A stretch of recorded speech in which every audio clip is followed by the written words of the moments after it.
So I'm going to go ahead and copy that code that we had originally created for our test when we were checking out Google in our first module. And let's go ahead and run this test here that has the implicit wait. And you can see it goes to Google, it types in Pluralsight, clicks images, and then clicks that first image.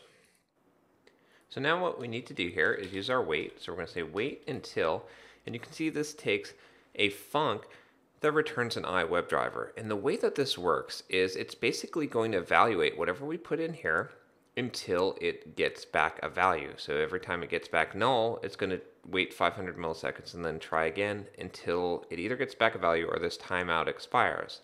If the timeout expires, it'll be a failure, it won't continue. But if it gets back a value anytime in between, then it'll just go on.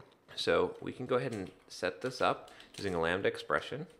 We just need to make sure that we return something here. So the way we're going to do this is we're going to want to wait for this right here. And we had done this before implicitly, remember, by setting that implicit wait, but now we're going to explicitly wait for this call. And remember, what we're doing in this call is we're finding a collection of elements and we're getting the first one. So I'm going to go ahead and put this in just like this for now.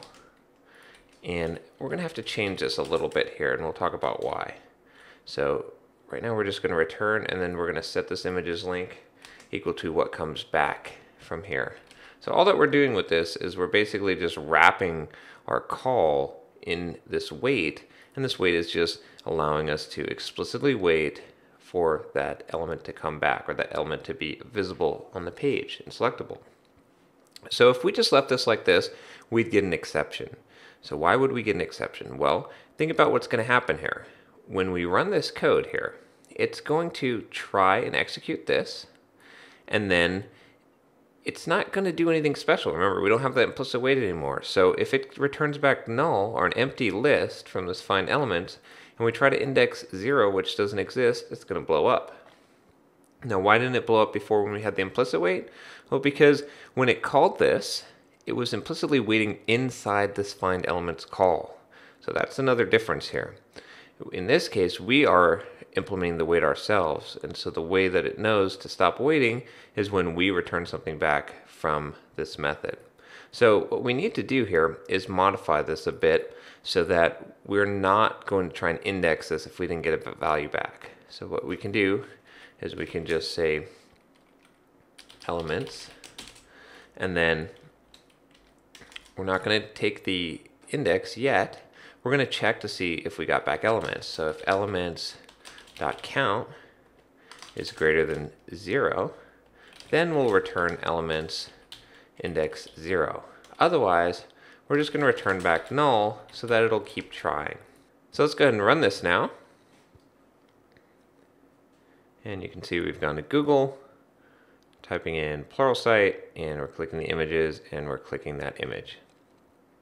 So just to recap here, what we did is we basically created an explicit wait by using this WebDriver wait. We specify our timeout, and then whatever we put in this until, it will continue to execute every 500 milliseconds or until this timeout expires, unless it actually returns back an element. And we had to do a bit of manipulation here just so that we wouldn't try to index an element that didn't exist, because we're handling the wait, whereas the implicit wait is actually happening right in this call here, which we don't have access to. So now we've covered most of the basics and some advanced techniques for using WebDriver. So you should have a pretty good knowledge base now to be able to do pretty much anything you need to do to automate a web page using WebDriver. And I've included a few tips here just in case you get stuck. Remember that there's always some way to do it. Pretty much anything that you can do in a browser, you should be able to do in WebDriver. We haven't covered all of the functionality of WebDriver, but we've covered most of the basic functionalities. So with what you know and that C# documentation that I showed you in the first WebDriver module, you should be able to find out what to do it. And if you do get stuck, Firebug is definitely a helpful resource, especially trying to find a particular element or access a particular element. You can use that both to debug and to get the XPath. And also remember Selenium IDE. You can record your tests using Selenium IDE, and then you can generate the C# code and then later modify that. And that can really help you to get the flow for your tests and to write your tests much faster. In the next module, we are going to be talking about Selenium Server. And so we're going to see how we can do some remote execution of our WebDriver tests and talk about all of the features that entails. And then in the final module, we're going to get into actually building up a framework. So we'll be able to use all these skills that we've learned so far to make something that you could actually use to test a real application.